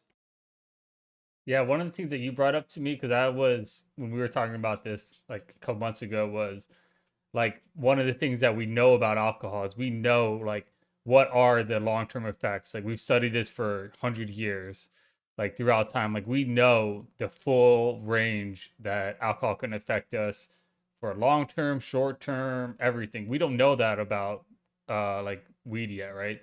The topic's still out on whether like having a high amount of weed or marijuana intake at a younger age can lead you to be more predisposed to having like schizophrenia or any different type of like psych conditions that isn't out there yet because it's just getting to that mainstream that enough people are doing it and it's getting deregulated to where you can actually study it, which then goes into the deregulation argument over the legalization. Because if we could deregulate to where people could actually study it and it's not a class one, then we could get more information about it and be more educated on like, well, what are the long term? Maybe you're not going to die from it, but you might go crazy after 10 years. Like that's Yeah. definitely a aspect that I didn't think about until we were talking about it before, because it's something Yeah, that people don't think about. the misclassification of cannabis like really hurts it just because you weren't able to study it or research it because of its classification, and there's really no reason for that. Yeah, that's definitely stupid. That's And definitely like, stupid. To and the treat it the thing, same as heroin, it's right? fucking dumb. Yeah, it's fucking dumb. And like, the same is like for the persistence to refuse to change it. Like, come on, just drop it to 2 so we can like just get the ball, like just so we can fucking learn about it. Like, you know, just Yeah, ridiculous. I think a lot of that comes from the like kind of the evangelical community, the kind of constituency of the Republican Party. I think most Republicans probably don't give a shit, but you got your folks in the Bible Belt that vote them in that do, and they give a fuck Well, big I've even time. heard Biden say that he doesn't see any evidence or any reason to change the way marijuana is like regulated or anything like that. Yeah, Like, no, he's so even against it. yeah, he's one of the Oh biggest. no, yeah. Yeah, I don't think Democrats are any exception. I think that the older Democrats, the more classic Democrats, are certainly going to be on the side of keeping it the way it is. But yeah, I agree, man. Schedule One's dumb. But we have a comment in chat. Used to be when people were locked up together, there would be a spike in population. Why not after COVID lockdown? Instead, the U.S. population is on decline. Um, I mean, I don't know if you guys want to get into population curve talk, but I mean, I'm happy to talk about it. Well, the Um, U.S. population curve's been fucked up for a while. yeah. So I think like the U.S. population in certain segments is certainly on decline. In particular communities, it's ripping. It's ripping. Mhm. So I think in like the white middle class community, people aren't having as many kids at all. No way. Yeah, our population curve sucks, man. Generally speaking, I think it's been fucked for a long time. And I think the reason why people don't have kids is because we literally have campaigns for them to not have kids. We talk about all the problems that it causes and all these types of things that come out of it. So um yeah, I don't know. What do you guys think? Yeah, I agree. I mean, there's also just the tendency of as a country becomes more industrialized, the population curve stabilize anyways, and as that time progresses and as like certain classes within that become more affluent and more successful, like it not only stabilizes, it declines. So I mean, I think it's just a very natural thing that happens. Like most of the people in the UN, like the United States, that are having most of the kids are immigrants. Like they're just Yeah. that's what's and then like what else is going to happen, or like these are just projections, they don't know for sure, but like what they're projecting is that we're going to get like we're going to be very top heavy in our population curve. We're going to have a huge older population. um and so how do you address taking care of that? Like we do not in the United States have the infrastructure to handle that. Like you would have to start building all of these retirement homes or facilities to handle that. And in order to do that, you're going to have to import and bring in people from lower countries that do some of the lower like caretaker responsibilities, or like essentially like until we can get like enough caretakers or like nurses that can do all that stuff. And so you're contributing to the population curve even more of having more immigrants come in, with basically not only come in and take the older population but also replacing them as they're going out. So like it's a very weird and multifaceted dynamic that has a lot of implications for developed countries, especially like the US. Yeah. That's No, one I think thing you're that 100% right with the old folks, man. It's kind of scary. It's yeah, very I've seen scary. stuff that were like you're gonna have a huge job lack because once the everybody retires, you're not gonna have enough young people to fill all those jobs. So there's gonna be a huge demand for like when all those jobs open up later down the road, because you're not gonna have enough people to fill them. Yeah, I mean, I don't know, man. I tend to think that a lot of the population woes that, people talk about are similar to like, how back in the 70s people thought there wouldn't be enough food and we were gonna all starve to death, as populations rose. Yeah. And I think like what you're talking about too, Drew, makes a lot of sense that, especially when, I think there's a lot of like just kind of reasonable, like logical arguments on why as a country industrializes, they'd have less kids, right? Like if you live in an agrarian society, you need workers. Where do you get your Hmm. laborers? They're your kids. And when you don't have vaccines, for those of you who are out there who hate vaccines, and all your kids die of fucking diseases, you have to have like a litter of them, right? Like you have to have a dozen kids so that at least like 8 survive so Right. that you Life can work expectancy the is land. real low. Yeah, Right. And so, especially when they're as you young. become industrialized, people live for fucking ever. We also start to see, and we're having comments in chat about, the financial aspect of this. I think that that's tied to exactly what you're talking about, is that as industrialized societies see that, like, hey, like I'm going to live till, I'm fucking 80, and modern medicine's great. Like women can have kids in their 30s now, and it's not even a high risk pregnancy, right? Like it's like totally normal. Modern medicine's great. So I think people start to see that and they realize like, well, maybe they were raised by folks who weren't financially completely stable, or maybe they were kind of like, they recognized they grew up that like their parents could have did it better, and so they start to take on those same qualities of saying like, hey, like I have time. um and they treat time as a commodity, and say like, hey, I can have my kid at 30 and live till 80 and I don't really have to worry about it, and having kids isn't necessarily how I'll produce my livelihood, if you're an office drone or something like that. Yeah, it's more of Right. like the calculated expense in a way too. Is like if I want to work, how many kids can I have and support them? Like, because you can do the math on it now versus if it's like you had a farm or whatever, and you're like the more kids I have, the more labor I have or something, right? Because that's how it Yeah. used to be a lot, right? Now it's like, all right, well, if I have 2 kids, it's going to cost me this much. This is how much I make. You can do like calculated math on like what you can afford to have as far as kids if you are actually like planning, right, and not just popping See, and out I think I kids. guess I guess my biggest problem with that too is that, like, I don't know how you guys feel about this. I'm kind of curious to hear your anecdotes. I guess, if you come from kind of a shittier area, you'd probably see that maybe when people have kids, they don't necessarily shape up very well. They don't like rise to the occasion. I don't know, man. A lot of the people that I've seen that had kids, they seem much better adjusted into adulthood than the folks that I know that don't have kids, including myself. Like, I spend my weekends partying, man. Like I was just out drinking last night. I don't have any kids to take care of, so like I could sleep all day and have a good time with my friends, and My friends that have kids don't do that kind of stuff, and they literally are very productive people, and they don't serve themselves as the highest ideal, right? They serve something else. So I'm curious what your guys' experience have been, because I think like having kids based solely on financial stuff, right? Like obviously if you're completely unstable, you're living paycheck to paycheck, don't have a kid. Not advocating for that, right? But like if you have extra, you have more, you have surplus, why not have a kid? What's the fucking difference?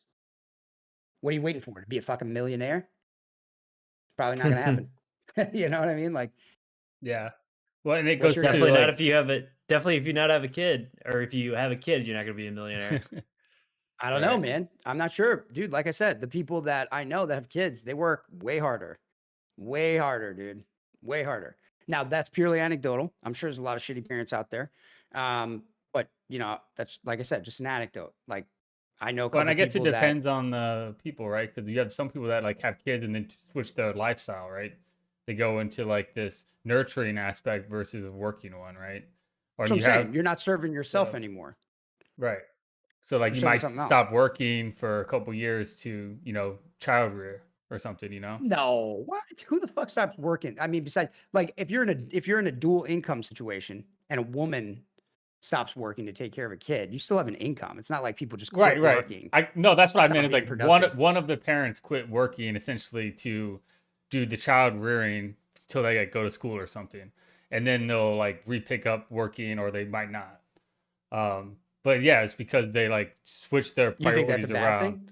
No, I don't. No, I don't. I'm saying that's like a different alternative to like, or a correlation to like working harder, right? It's like you're switching. You do a mindset shift to like focusing on this kid versus yourself and like working or drinking or hanging out with friends. Now you're like, I'm gonna take time off of work, or I'm gonna work harder to be able to like support or have more free time or be able to do more for this kid now, versus it being about like I want to work harder so I can go on a better vacation or buy a better car. That's kind of what Okay, I was getting at with it, right? Because that's fair. childcare is expensive, right? So once you start having kids, the money that you're making, you got to weigh against how much it's going to cost you to like daycare and all that stuff too.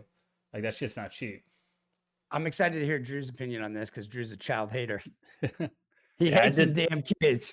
Yeah, I disagree. Fucking, I knew it. I don't believe that fucking having a kid makes you better, makes you work harder. I mean, dude, it's all anecdotal. Like as far as I'm concerned, most of the people I'm around or that I know that have kids, it doesn't make them fucking work any harder or better. Like I'll outwork them every single day of the week and twice on Sundays. But Damn, that's them the bold. Those are some bold words. They're yeah, I mean, it's probably ultimately like, the whole one parent taking it off and nurturing. I mean, that's probably a good thing for the kids. It might not necessarily be good for that person that does that. I think that that's all very specific or like very subjective to the individual or the individual family that's doing that. Um, but yeah, I mean, I think all of it really depends on the type of person you are. It's very subjective, I believe. There's a reason why, I don't have kids and I don't want kids. So it's There's just because also like none of that. I mean, I don't know. Maybe like if you have once you have a kid, there's something that fucking really changes inside of your brain that super motivates you or whatever. But I don't know. I'm pretty motivated as it is, and I love not having to worry about a kid. And yeah, I do a lot of riskier things than people that I know that have kids, but I also don't at the same time, you know, it's all relative. I just disagree. Don't Not buying in. Not buying it. Yeah, I yeah. think I think you'd be a tough sell. I don't know, man. I think there's definitely something to be said for it, or else people wouldn't do it. I mean, if we reduce everything down to strictly just a biological urge, um, I think a lot of it's selfishness though. I think some of that it's oh people yeah, just I feel think like they so. have to. Like that's their I think like for goal in women, I think life. for women it certainly is. That's probably not a popular opinion. No offense to I ladies out there, but I think I women think for definitely are on a timeline and they well, know. women for sure are on a timeline, but I think for most people it's just the next thing to do. Like, oh, this is what I'm supposed to be doing now. Yeah. Go to college, get a And then they job, like, and have a then they put, family. and then they push all that shit onto you. They're like, oh, you need to have kids, man. You need like, don't fucking drag me into this hell with you. Like, what the fuck is wrong with you? They're like, oh, you just don't realize it until you have a kid, and then it That's just what they all changes your say. life. Yeah, you Yeah. just can't relate until you've had a kid. Yeah. Mm-hmm. I'm like, I think I can still relate compassion and like sympathy and realize like the Bro, importance of it. I like hanging out with my nieces every now and then, but notice I say every now and then, and the best part about it is they get to go home at the end They of go it. back. Yeah. Yeah, I don't know, man. Maybe one day you guys will see the light. I like kids. I want to have kids. I think the military stopped me from having kids. I didn't want to have kids while I was in the military. I felt like it was probably not the ideal thing to do. Everyone that I knew that had kids in the military was all fucked up. That's They were what I not doing mean, super man. hot. The fucking But that's disasters. it's a totally different story. You know, totally different story. I think. You make money having kids and in the military, so I was Okay. just about to say the I- government incentivizes bad decisions by true, paying yep. you more money. just like getting And that's married. kind of how they lock you in, you know, because then you can't Mhm. leave. But yeah, I think that there definitely is something to be said for the fact. I don't think that anything magically changes. You are who you are, but when you have a kid. But I think, like I said, that idea of serving something bigger than yourself, you know, and starting to have to think deeper into the future about things outside of only your own interests. There has to be some level of that in the equation for sure, man. Well, that's the anecdotal part, right? Is like some people have that compassion or that mindset of like, I want to now. It's not about me. Versus you do have still those people that are like don't care. It's like now Well, it's I just a would say burden or something, you know, or just another which one do you thing. think is the majority, and which one do you think is the minority? I think the minority is definitely the people that like just kind of write it off as like just an extra burden, That's obviously, and that's my point. yeah, for sure. You know, like Well, majority of people, like society wouldn't really work. Global society wouldn't work if people just said like, I don't fucking care about my kids on a Right. majority level, right? Like fuck this. This was the worst day of my life. You know, like that just wouldn't play out. Like that's in an real time, you know what I evolutionary mean? like security that's been built into us. That's why we carry kids for that's like why women carry kids for 9 months. It's part of the build that bonding so you don't just abandon them like other animals or species do where they just like leave their kids and like, hey, if you survive, you survive. I'll never see you again, you know? I did my job. I reproduced. Drop your kid off at the beach. Yeah. It's Yep. your turn now. But dude, so all right, I don't know if anybody has any final thoughts on that, but I figure I'll take us away from the kid thing. But I was another just gonna reason why you say should, the people that people are for global warming are probably all about it because they blame the population for global warming. So they're probably all guess- about it.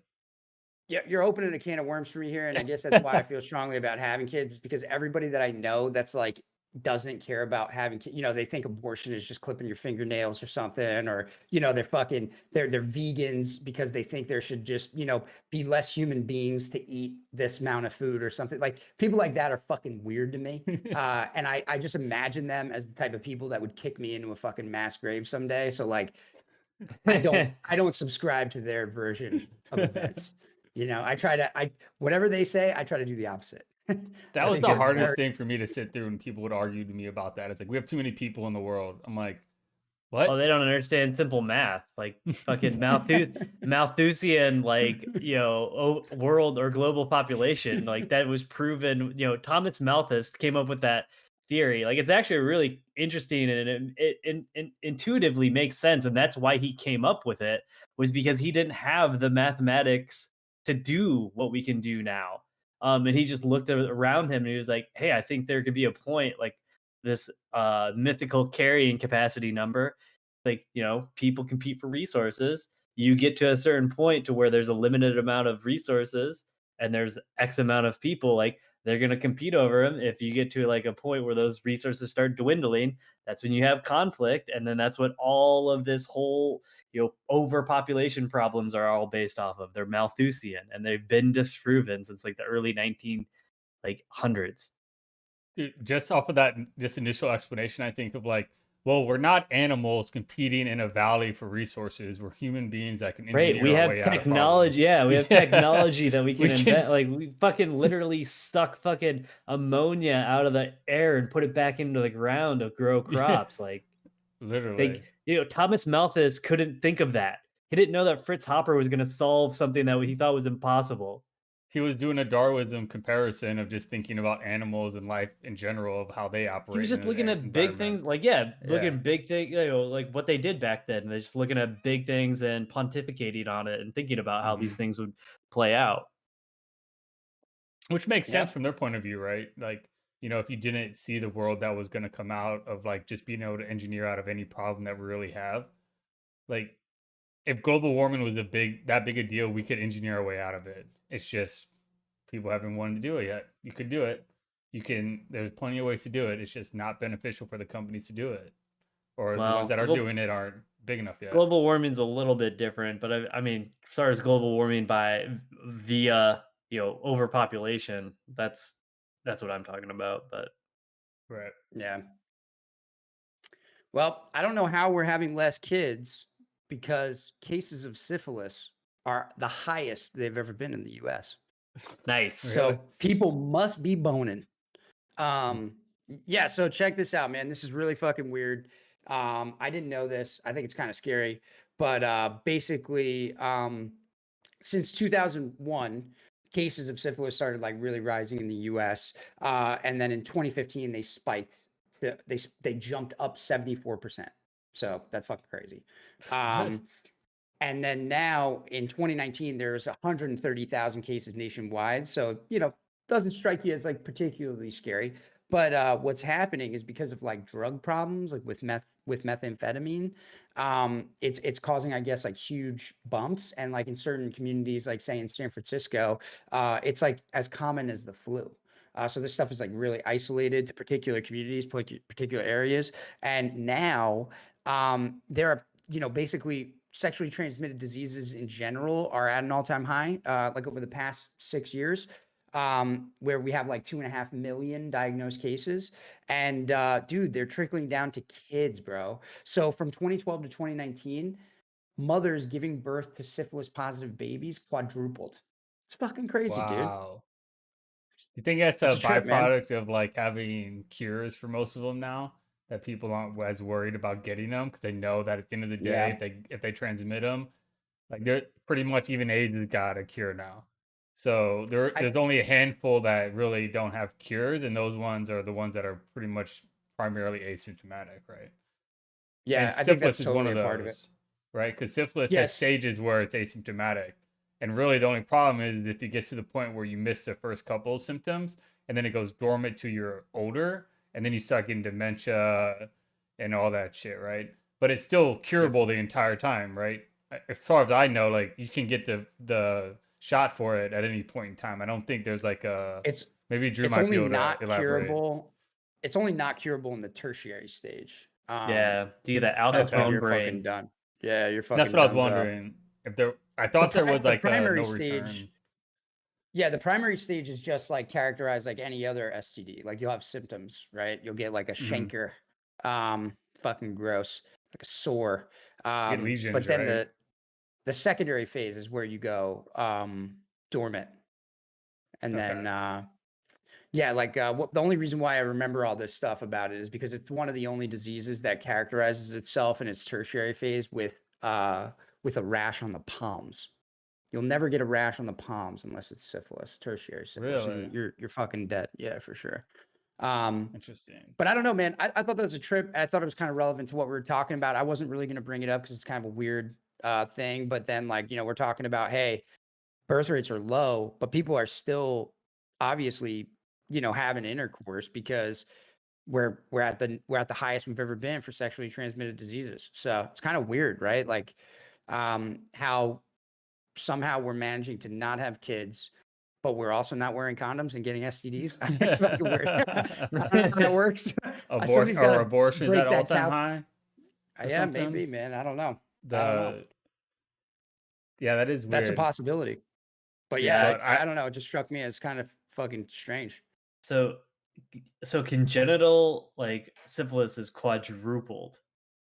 Since 2012 to 2019, congenital syphilis quadrupled, which I don't think, that number sounds scary. I don't think that I don't have a particular number of how many babies are born with Right. syphilis every year, but if we've jumped to a nationwide high of 120,000 cases, and they're really segmented to particular communities that are, high risk communities, such as like drug users, or like certain segments of like the LGBT community. Then I don't know how much of that gets poured into babies. So I would imagine quadrupling doesn't necessarily equal like a giant figure, but it's still, it's still pretty serious and definitely a public health issue for sure. Because syphilis was almost eradicated. That's the whole important thing of this, is Yeah. that Right. like we literally almost had syphilis gone. Like it almost did not exist anymore. Right. Because it's so easy to cure in its primary Yeah, stage. You just need a basic antibiotic. just penicillin, yeah. Yep. Mhm. Yeah. So, I don't know, man. I thought that was a trip, man, that like all of a sudden, we're all stressed out about COVID, but there might be other diseases that are coming back from the brink Does of destruction. does super syphilis exist yet? Like super gonorrhea? I have no idea. That's a good Mm. question, but I'm not sure. It might be I down mean, the I'm road. maybe, yeah, Right? maybe if people keep getting it and getting treated with antibiotics. Antibiotic resistance is so bad right now. Yeah, it's almost like guaranteed, right? Yeah, exactly. Yeah, I remember reading an article like, dude, this had to be a long time ago, like almost 10 years or something like that, about super gonorrhea in Japan and how it was going to, like, the public health officials were bracing for an outbreak in the United States because they had seen like a few cases in Japan. Still waiting on that super gonorrhea, but Yeah. Well, it's called black gonorrhea or something like that. That's in Asian countries, and if you get it, you can't, like, as a service member, they won't let you come home because it's only isolated to very certain. Like when I was in Japan, oh, they were telling me about this. There's like Pretty great. there's like, it's called like black gonorrhea or something like that, and there's no cure, antibiotics don't work, and it's isolated to these very certain areas. So when you get it, they're like, yeah, you're not going anywhere. Like you're low, and it's like almost like leprosy back in the day. Like you're just kind of fucked. so black gonorrhea is just basically like, I'm the captain now. Yeah. It's like, yeah, pretty much. You're They done, just so. are like, and then when I heard that, and like this obviously I don't know how true it is, right? Because but when I heard about that, I thought it was a little weird, but at the same time, I was like, dude, that's kind of crazy if that is true. That it's so bad and it's so small that they're just gonna be like, yeah, you can't leave anymore. You're just kind of isolated there. And if the military is willing to just like be like, yep, you're good, we'll just discharge you, and you're just gonna stay there. It's Mike's worst Not good. nightmare, being stuck in Oki for the rest Yeah. of his days. Bro, I thought about getting bit by a snake multiple times. John Kerry yourself. Uh, Ever hear that probably that rumor snake. that he supposedly shot himself Yeah. and did his Purple Heart? So terrible, dude. I feel so bad for that guy. He's like, he was a fucking riverine boat captain, fucking just straight shooting dudes, killing tons of guys, and then people are like, yeah, Democrat, what a puss. He shot himself to come home. Like poor bastard, dude. But And yeah, I he did guess, it to himself. I don't feel any sympathy or Yeah. empathy for John Kerry. Fuck that guy. I don't know. I don't hate the guy, but yeah, he definitely. I think my favorite exchange in politics happened between him and Massey out of, I think, Massachusetts.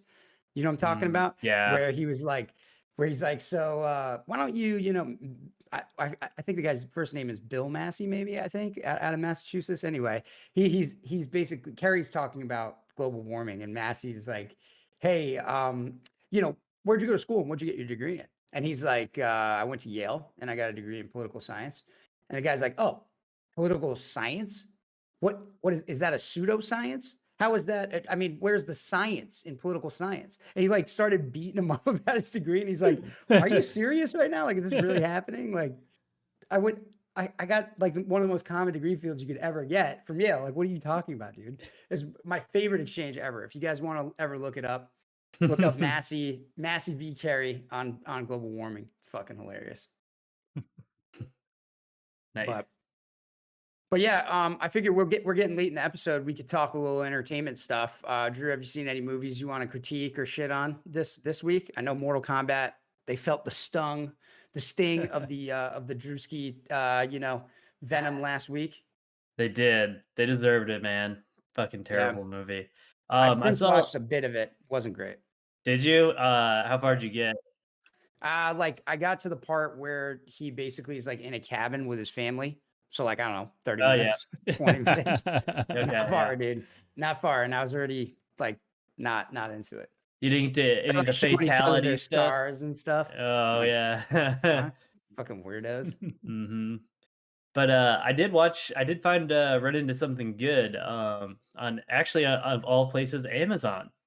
Mm. Um, it's Invincible it's a TV show. It's based off of a comic book. It's probably one of the most seminal comic book runs that has ever been made, in the last 20 years. The comic book is made by Robert Kirkman, the same guy that did The Walking Dead. Um, it's already over. Did the whole thing's complete, and now they turned it into a TV show, which is kind of crazy because Invincible is one of the most violent comic books ever written or Wow. ever drawn. And they And relate that into the show. yes, because it's animated, so they can actually do all of it, Oh, which is like the way that that show should be. Like if you're gonna do a show like that, or you're trying to do like a comic book adaptation, got to be animated so you can actually capture like the actual strength and like powers of these like superheroes, and then like the absolute grotesque violence in it. Damn. And I'll it's check it really out. good. It's there's some low parts and stuff, but like for overall, it's pretty true to the comic, and it's good. I would recommend. I have Dude, a that's question awesome. for I'll check Drew. it out. Yeah. Drew, the new Game of Thrones prequel. What do you think? Because we all know how we hate the ending of Game of Thrones, and they're doing the prequel now. So, what's your expectations? So like the people that are doing it, I know Michael Sapotnik is one of the showrunners. He's co-show running with another guy that I think directed episodes. And Michael or Mikhail Sapotnik, he's the guy that directed all of the episodes or shows that everyone likes of Game of Thrones. He did the Battle of the Bastards, he did Hard Home. I don't know. He might have directed the fucking last episode as well. Who knows? Um, but he's running it. I think that people have very short memories, and I think that this will do very well. And it's the good news is that the thing that they're basing it off of the Dance of Dragons. It's already written, it's already done. We don't have to wait for that fat bastard to fucking finish the books. He already did it. Because instead of finishing the books, he decided to write this whole prequel adventure before finishing the next book. Um, but that's that it's was gonna just be that was gonna be my big next question, but you hit it on the head. It was like, is the difference in this series versus Game of Thrones the fact that it's already finished? So like they don't have to try to Hollywood create it and therefore fuck it up because they can now just they have something to go off of, right? They already have the mhm. books done, so now they just Hollywoodize it or make it into like where it obviously cut out all the boring stuff in the books would make it interesting, but they have something to go off of. They don't have to be creative this time, like Game of Thrones, where they have to come up with an ending. Yeah, I mean, it's a good story too. There's a lot that happens. It's kind of like very ambitious, and they're gonna have to do it well. I just don't know how invested the crew is at making something that is either on par or even better than a Game of Thrones.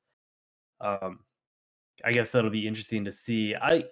Also like I'm predicting that it'll do well, but like maybe they don't have enough goodwill with the people anymore. But I don't know.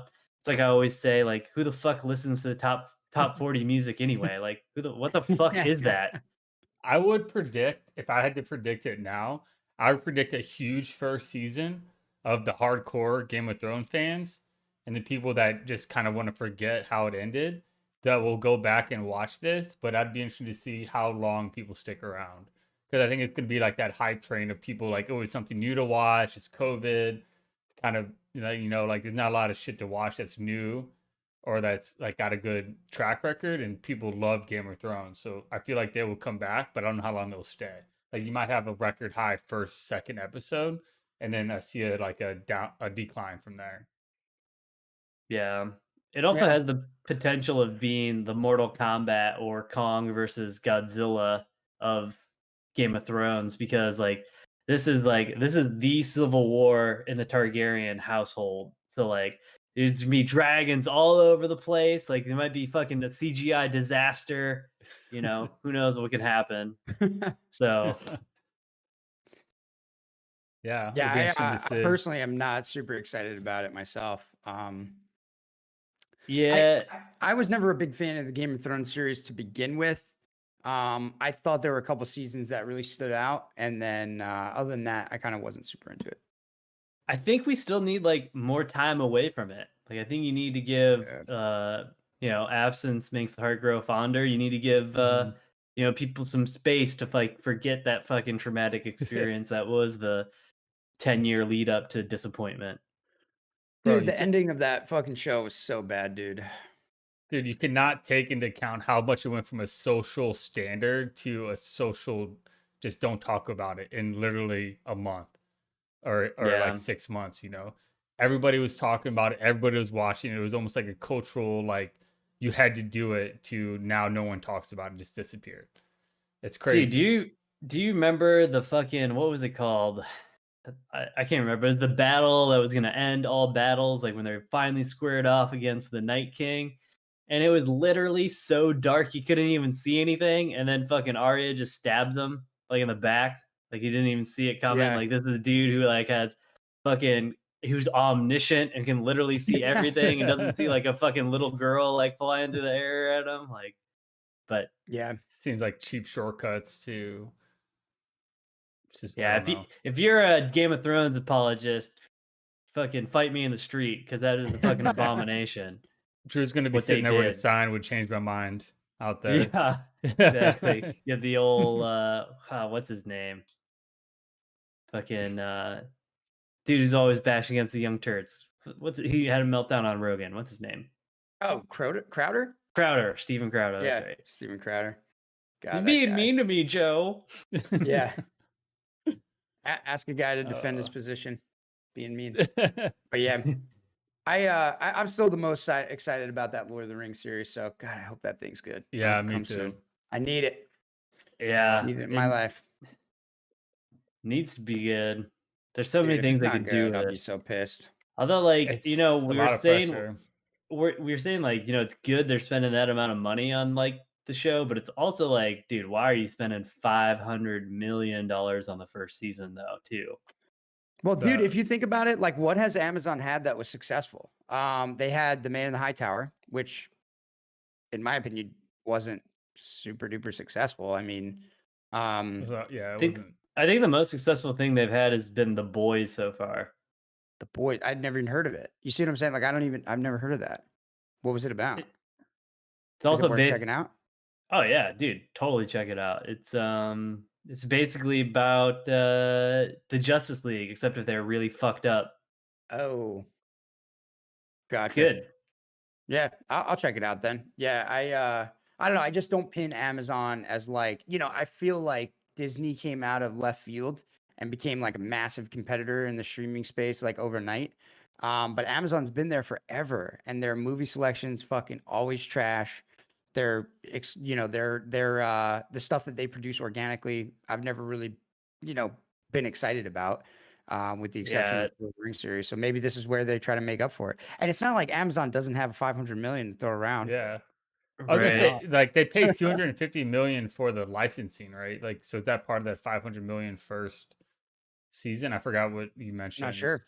Because I I'm know not they sure. had I to don't pay a think it was. lot for licensing. So I don't think they paid a lot for licensing. I thought it was cheap. I don't okay. remember the exact figure off the top of my head. I thought it was cheaper than that. I don't think they paid 250 for it. That'd Um, be insane. I Damn, think the that's a fucking lot. Tolkien estate is just raking in the dough. Well, Yeah, for so sure, I dude. might be misconfused too because Amazon was trying to do a Lord of the Rings game, an MMO that got canceled because they couldn't get the licensing rights for it. And Yeah, it's weird. maybe that was because it was too expensive. But I know Yeah, they I'm were not also trying to 100% do a sure. game for it because a Yeah. Lord of the Rings game I would be down 100% for Well, because they've done that before and that was awesome. the I agree. Like Amazon library is definitely not very strong. And yes, Disney does have all of the name recognition, and like The Mandalorian, for example, it's doing really well. But other than that, they ain't got shit either. And the other thing is like, dude, Netflix original content fucking sucks now. Mhm. It's Mm. just as bad. It's garbage. And they keep fucking raising the goddamn rate on Netflix. Like it keeps going up and up and up. Yeah, Um, Netflix originals have been not very good lately. I won't. Mhm. Yeah, I definitely think you're right there. But I actually was gonna take issue with the Disney statement. I thought they had like a lot of good shit. I mean, they have what is it? They have fucking The Mandalorian, obviously. They also have The Simpsons, which I think they're the only person that has The Simpsons. They They have all the are. Star Wars, which I think they're the only people that have the Star Wars movies. But besides that, the famous, I'm just saying they have some famous stuff, right? But mhm. then they do the WandaVision. They Yeah, they did got all the another Marvel one. stuff. Oh, yeah, that's what I'm saying. Like all those Marvel shows that seem to be like really, really fucking incredibly popular. I thought. Maybe I'm wrong. I don't know the numbers. No, I think Um, I think that's a yeah, I haven't seen them. That's a good point. Like they have done well critically, and I think a lot of people do like them. Um, but that took a really long time to get going. But I guess it's yeah, finally going now. So Well, what also when you have the licenses for like really popular shit, like the only place you can find Simpsons, Star Wars, all the old cartoons. Like you can go like back and watch all your old school cartoon like shows that you liked back in the day as well. Like, but I think it's also like a product of now everybody's got their own. Like, it went from like where Netflix had everything to now you got to watch South Park on HBO Max. You got to watch Simpsons on Disney Plus. You got to watch something else on Netflix. I don't even watch Netflix anymore, so I don't know what they have. But like, yeah, it's you got to the watch streaming wars have everything. gotten bad, just about as bad as having like cable. Yeah, yeah, exactly. exactly. Yeah, Which is what I think maybe partially why their like content is starting to suck now too. It's like, Also, like, let's be honest. Let's not pretend like there's more than 10 good seasons of The Simpsons, all right? really. yeah. You don't like them? I mean, I think Dude, they haven't I been think the relevant for 20 years. I think the earliest ones are That's what I not my mean. favorite, but I, there's like it's like I think it's seasons 3 through 10 are considered like the greatest seasons of The Simpsons. And those are like the classic ones. Like dude, you can watch those, they're evergreen. You can watch them over and over and Yeah. over again. That's when they had all the yeah, original ideas of doing like antics and things that haven't been done before. And then now it's just like a repeat. Same thing when you watch like even with like watch South Park through and through, right? It's another series that's been on forever. And you can see that same Mhm. shift through South Park, right? Like I personally will rewatch the first like 10 seasons of South Park before I watch the last 10 seasons of it, you know? mm, Yeah. Yeah, shows need to end, guys. Shows need to end. yeah.